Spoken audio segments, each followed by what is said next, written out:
This run is crap. It's been crap from the start. From ruining Peter and Mary Jane worse than even one more day did, to the simply boring storylines. This is easily the worst that Spider-Man stories have ever been. Ever. How did Marvel's quality control let any of this happen? Any moron who likes Spider-Man could write a better run than this. Watch, I'll bloody do it myself. It's not like I could do much worse than what we've already got.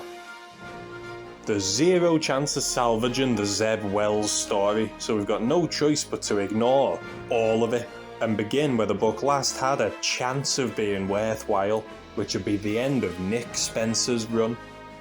The important thing to know is that Peter and Mary Jane are together, they're in love and they're ready to face the future as a couple. They're not married, but they're serious about each other, and getting home to Mary Jane's at the forefront of Spidey's mind, so we're going to pick up around a week after the end of Spencer's run. Let's call this Volume 1, Only Human. Issue 1's going to begin with the police surrounding a bank in the middle of New York City, guns trained at the door as the new police captain demands through a megaphone that the robber come out with their hands up. And she's gonna get her wish because the doors are suddenly blown off their hinges in a blast of vibrated air. You know who this is, mate. Out walks the Shocker. 2 bags of stolen cash strapped to his back. The police open fire, but Shocker's a professional. Using his upgraded gauntlets, Herman's gonna create an aura of shimmering vibration that repels the bullets back at the police. It looks like Shocker's actually gonna get away with this one. Until a police cruiser comes suddenly flying into Shocker's face. His vibro shield can deflect bullets, but it's not going to repel something as big as a car. With his gauntlets overcharged, Herman is pinned beneath the car as our hero gently lowers himself into the villain's view. Spider-Man is here, mate. Spidey asks Herman to save them both all the effort and come along quietly. He's got something important to do today. And Shocker takes this as an insult.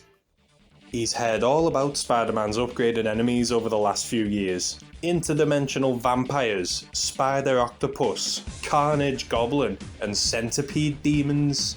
And Herman thinks that Spider-Man's implying he's too good for old Shocker. Then one of the police yells to Spider-Man, "Hurry this up, it's only the Shocker after all." And this tips Herman over the edge. A blast from his gauntlet pushes the crushing cruiser off the villain, and he starts shooting a barrage of vibroblasts at Spider-Man as they duel on the steps of the bank. Spider-Man barely avoids the shocks, but the people and police behind him aren't so lucky. The stray blasts wreak havoc, so Spider-Man gets in close, trying to put a stop to the Shocker. He flips in and he kicks Herman's hands high, but just as he does, Shocker lets loose another shock. The vibrated air flies upwards and shatters the windows of the building opposite the bank, sending shards of glass falling to the street below. Spider-Man senses the danger to the people and he swings into action, catching the fallen glass with his webs and barely stopping the final shard from impaling a policeman by grabbing it with his bare hand at the last second. But while he does this, Shocker escapes. Spider-Man thinks he saw what way Shocker went, but when he lands on the rooftops, Herman's nowhere to be seen. So Spider-Man's got no choice but to leave. Little did he know, Herman was right in front of him, hidden by an illusion. Mysterio reveals himself. Shocker thanks Mysterio for saving him, and Mysterio tells him he's happy to help his old friend, because Beck is finally ready to do something these two discussed doing years ago, and he wants Herman by his side. Hours later, we're in a graveyard, and Peter Parker stands hand in hand with Mary Jane and Liz Osborn as they stare at the grave of Harry. Liz comments she doesn't know how to feel about Harry's recent passing, because she's already grieved her heart out the first time he died. Peter tries to help by talking about what Harry meant to him, but Liz leaves. She tells him not to bother, she just feels numb. Mary Jane's obviously worried for her, and feels especially bad how she and Peter are so happy while Liz is going through the second death of her husband, but Peter reassures her that they'll look after Liz. for Harry. Little does he know, Liz Osborne blames one man for everything bad that's ever happened to her. Spider-Man. While they're at the graveyard anyway, Peter drops in on Uncle Ben and tells him about his recent troubles and how he feels now that he's back with MJ. When Peter's with her, he feels like things are finally getting back to where they should be, so he promises Uncle Ben he's going to do everything he can to take his life back. To finally find balance between Peter Parker and Spider-Man, and to be happy in both the lives he lives.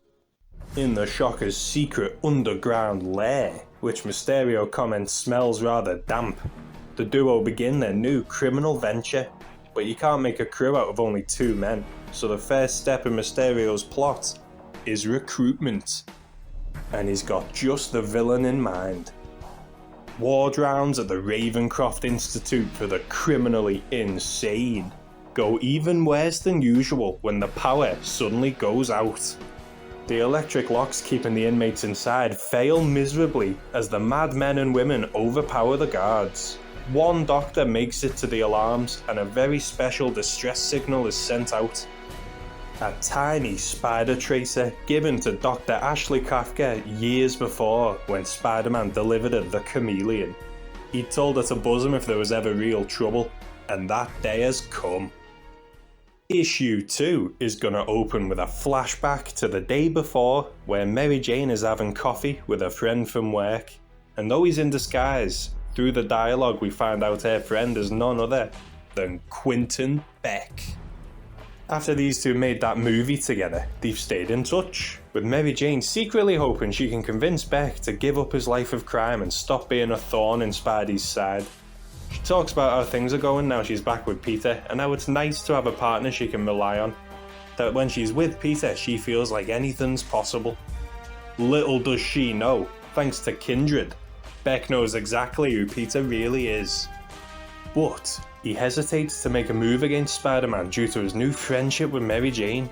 He does listen though, when she mentions a partner she can rely on, and she offers to set him up with a friend, but Beck already has someone in mind. Present day, the villains of Ravencroft don't have their costumes, but that doesn't mean they aren't deadly. Lunatics like the Scarecrow, Jester, Madcap and Coldheart try to make their escape while, unseen in the chaos, Mysterio and Shocker calmly walk into the facility. Masked by Beck's illusions, they easily make it to their destination, a cell in the medical wing. A lone body stares, not even trying to escape, its face bandaged completely. Shocker finally asks who they're here for, and Mysterio replies. Maguire Beck. Once the Jack-o'-lantern, now a shadow of who she used to be. Disfigured by the Venom villain who took over the Jack-o'-lantern legacy by force, murdering all the previous Jacks. Or so he thought. Maguire survived barely, but is now half catatonic, mentally broken, unable to bear the sight of her own melted face. Spider sense blaring. Peter immediately knows something screwy's going on the second he arrives at Ravencroft. The guards seem to be getting overpowered despite their superior firepower, and some guards seem to be reacting to things that aren't even there.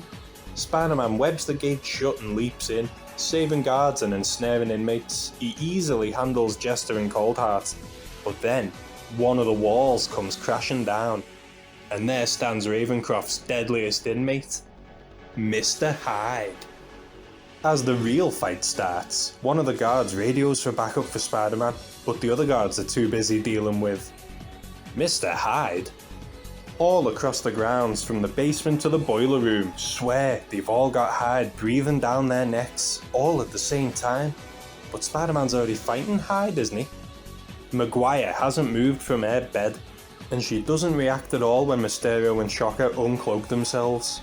Shocker doesn't understand why they're here to pick up some half-brain-dead nutcase, but Mysterio explains how the most important thing for their new venture is loyalty, and the most loyal person he knows is his cousin, Maguire Beck.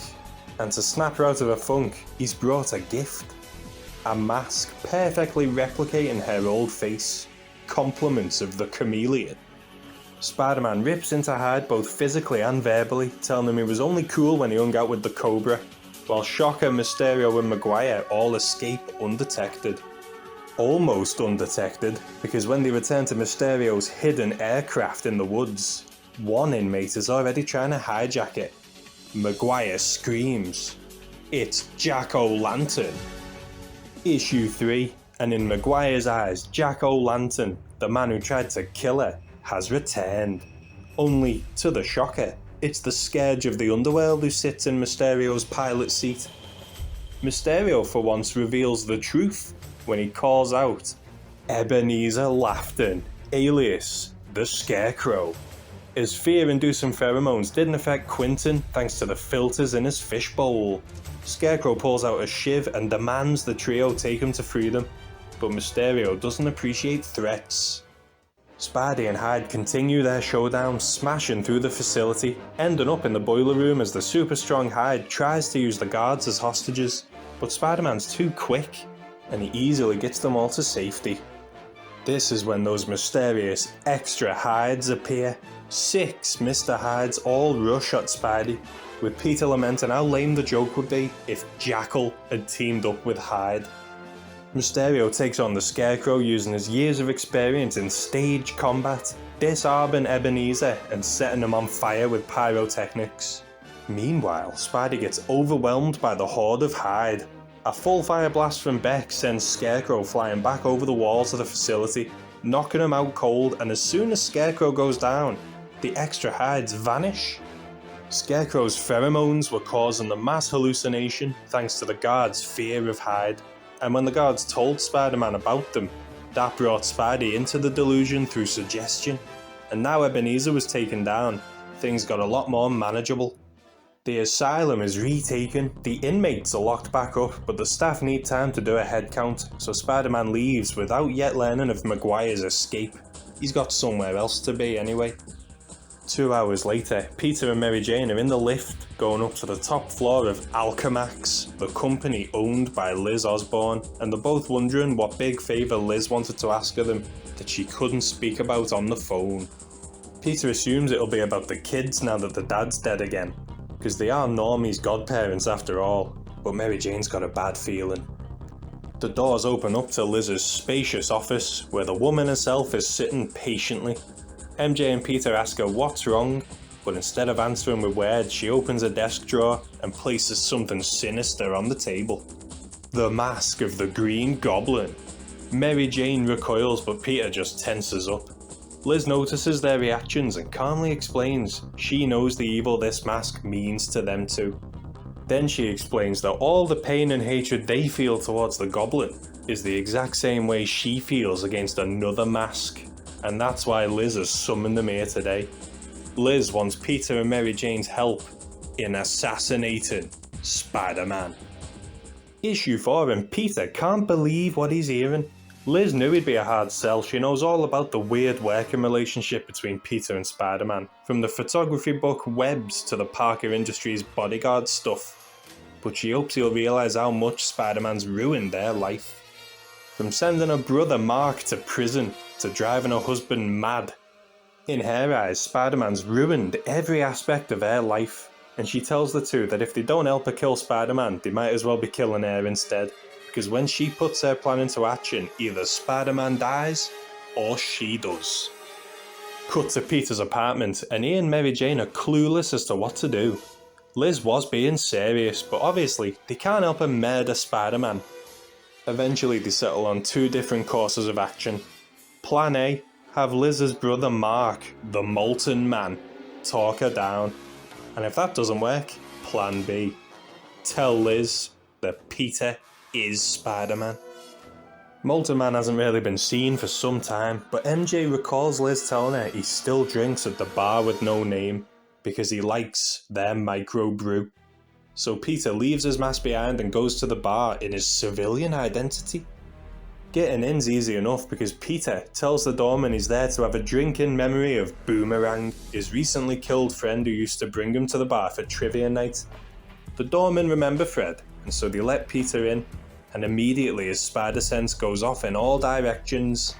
Every costumed crook he lays eyes on stirs up a memory in Peter's mind. Killer Shrike argues loudly with the Toad. but they both know the rules. They wouldn't dare start a fight in here. The Scorpion sits alone as he drinks himself into a stupor. White Dragon and some of his men sit silently, watching the door, their drinks untouched.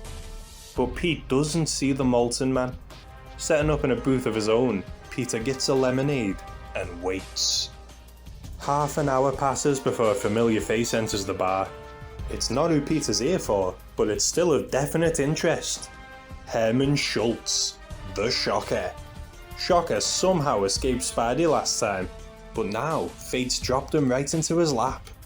When Shocker leaves, Peter can pull on his uniform and take him in. Herman chats to the bartender about who's currently on the loose and orders a brew before taking a seat and removing a pen and paper from his pocket.